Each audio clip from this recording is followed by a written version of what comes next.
Hey ladies and gentlemen, welcome back to the channel. As always, it is Nick here, back with your daily crypto news and analysis. And today we're going to be talking about Quant Network, aka Q&T, so let's just dive in and let's start with this tweet here from Quant Essential. And this is talking about the increase in Q&T wallets. We did see in the 24-hour span 344 added, on the 7-day span 1,355. This is very exciting because I actually believe on that 7-day span that's a new all-time high. I might be wrong, but I'm pretty sure that's the most amount that we've seen in a 7-day span for at least well over a year at least. I'm just going to say that because I really don't think that we've seen 1,355 at it. I might be wrong on that, but it's still a very substantial amount of new holders, which I'm very excited about. Now, also, today is the day. We did see Swift post this over on Twitter on the 9th, which was yesterday. They said that the stage is finally set. We can't wait to welcome you to Sibos 2022. Again, this is going to run for 3 days. Today is officially the start of it. Today is the day.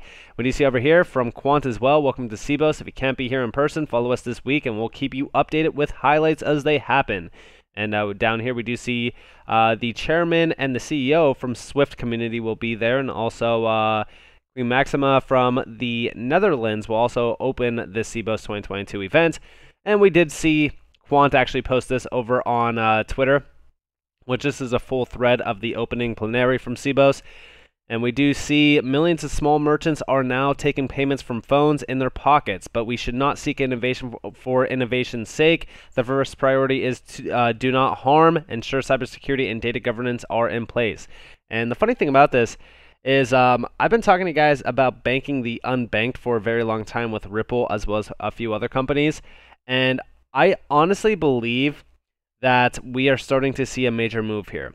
A lot of people think that the unbanked are just poor because they don't have a bank account or anything like that, but a large portion of them just don't care to utilize a bank. Most of them do have a phone.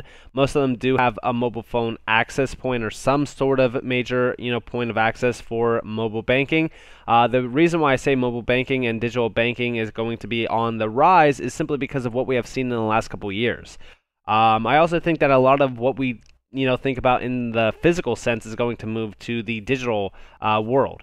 For an example, I had a very good discussion with Max Walker-Williams. If you guys don't know who he is a big name in the Hedera scene. We started talking about a few things around the digital sense, and we talked about how most college campuses, most schooling areas as well will most likely move to the digital sense because it just makes sense. Think about it, right? During COVID, we've seen a big accelerant for this. We've seen, we'll say elementary school, middle school, high school, all school go fully digital.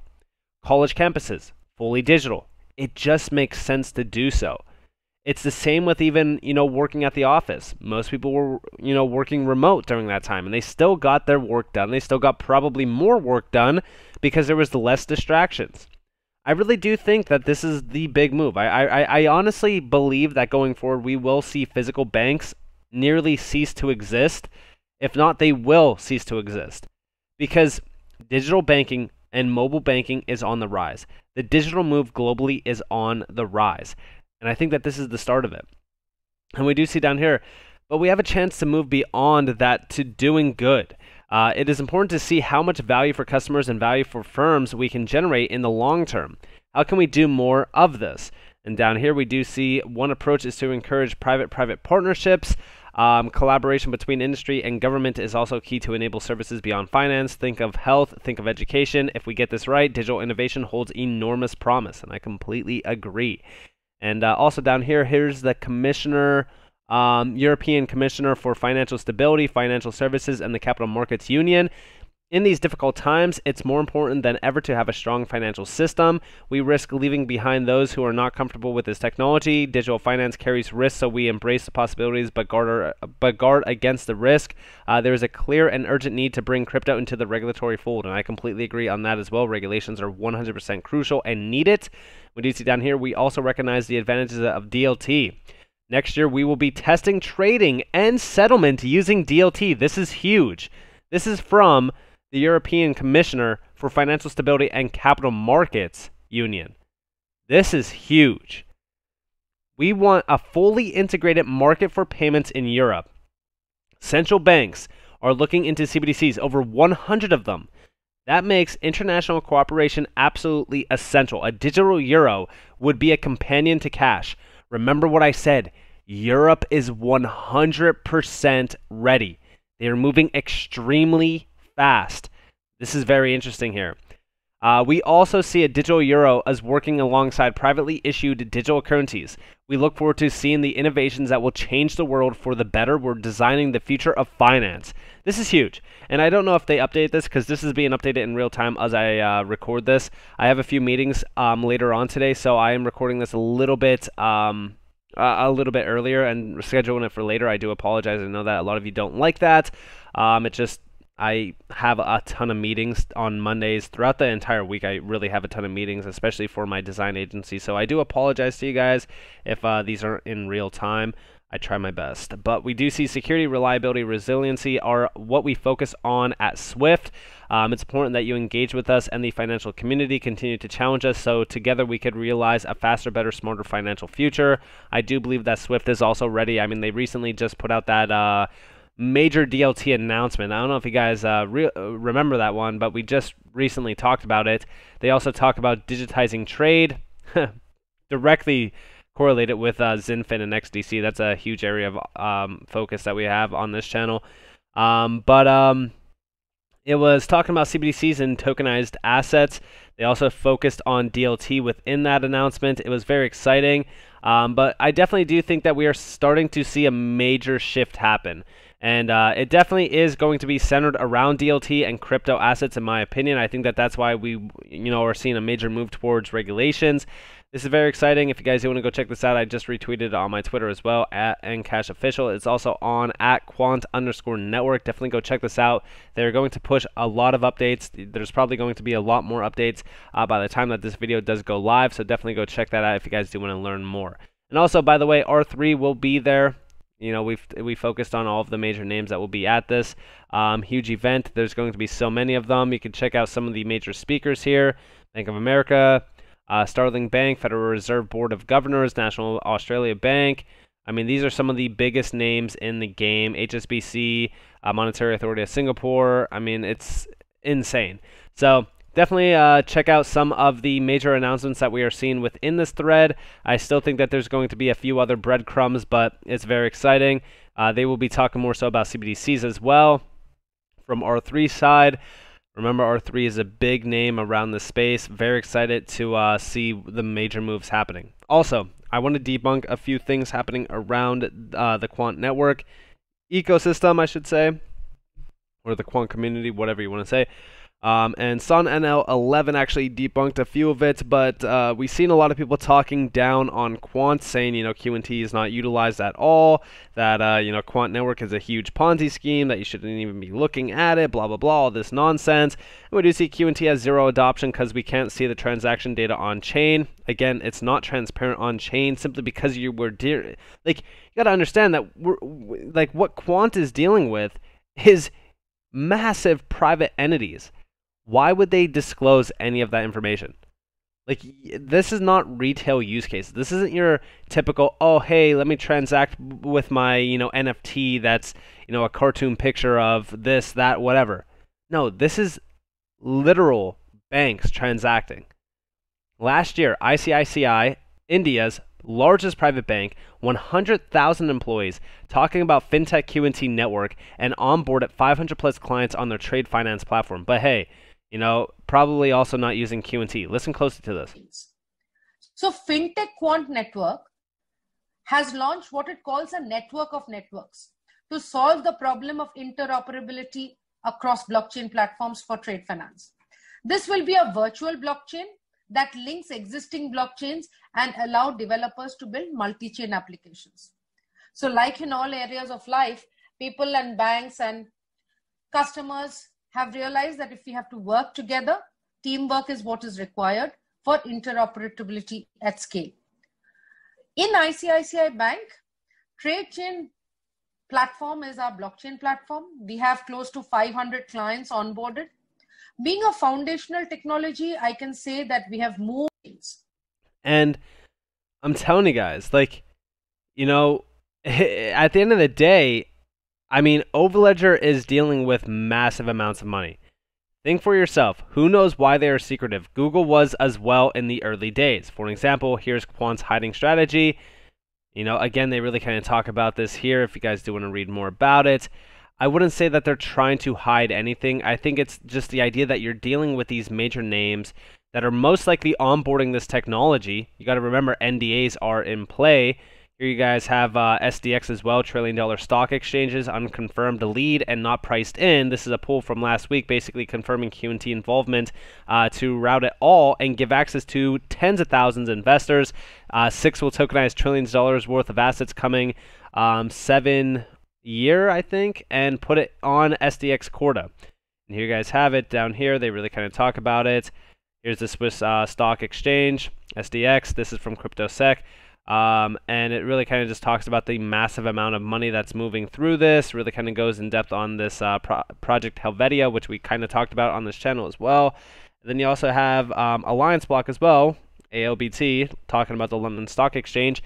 Most of the things that we talk about around like the stock exchanges and stuff is going to be fully tokenized and digitized. And a lot of this is already happening. You got to remember that it's all centered on interoperability. Interoperability is the biggest key aspect. I'm telling you guys, a lot of people think that, Quant is a scam.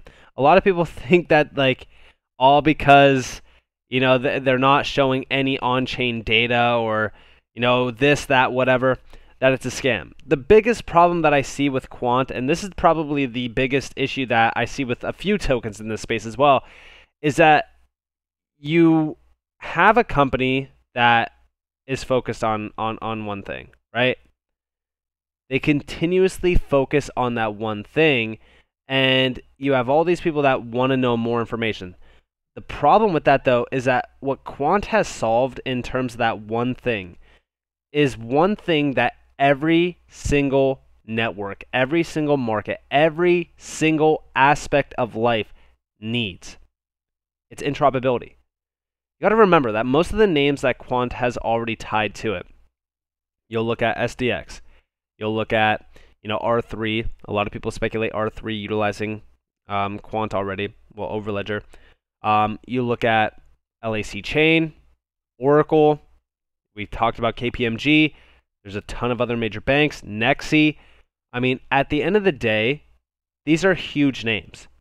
And they didn't just morph into reality. Most of these major names are testing utilizing Overledger. If there was on-chain data, not only would that provide an insight on what these private names are doing, but it will completely break the NDA. Those NDAs are in place for a reason, okay? And listen, this is not me making an excuse either, by the way. Like, I would love to see the on-chain data. I would love to see more insights behind the scenes. But you got to understand that what Quant is doing isn't your typical, crypto use case. This isn't, payments at scale. This isn't NFTs. It's not what most people can even fathom on in this market. So when we look at the use case that at play here from Quant and the names tied to Quant, I would argue that it needs to be private. You're looking at private enterprises, private financial institutions, private banks. Do you honestly think that they want their transactional data to be public? Absolutely not. I mean, do you go and look at your bank and, say, hey, can I see all of your other customers' data? I want to see all of their transactions. It's absolutely idiotic. And I understand that everyone in this space loves transparency. Trust me, I love transparency just as much as the other person. I want to see the on-chain data of QT, like I could see the on-chain data of, we'll say, Ethereum, right? The problem here is that you can't see the private data of the Ethereum Alliance, for example. You can't see what most of them are doing. You can only see the transactional data of the typical things that get transacted through Ethereum. I mean, sure, there's a few hidden ones in there that I'm sure are from banks and financial institutions. You got to understand that QT is being utilized. To question if QT will be utilized at all is just telling me that there's a lack of not only research being done, but understanding of how the QT token works. And I just made a video on this the other day describing and explaining what QNT is doing as a token, but also what Quant is doing as a company with Overledger.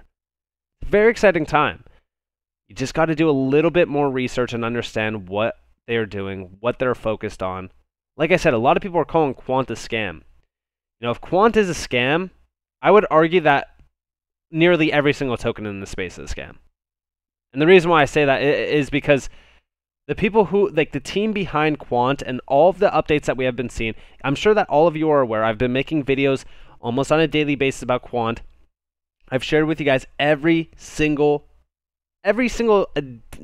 piece of data, every single piece of information that I could find on Quant, I've shared with you guys.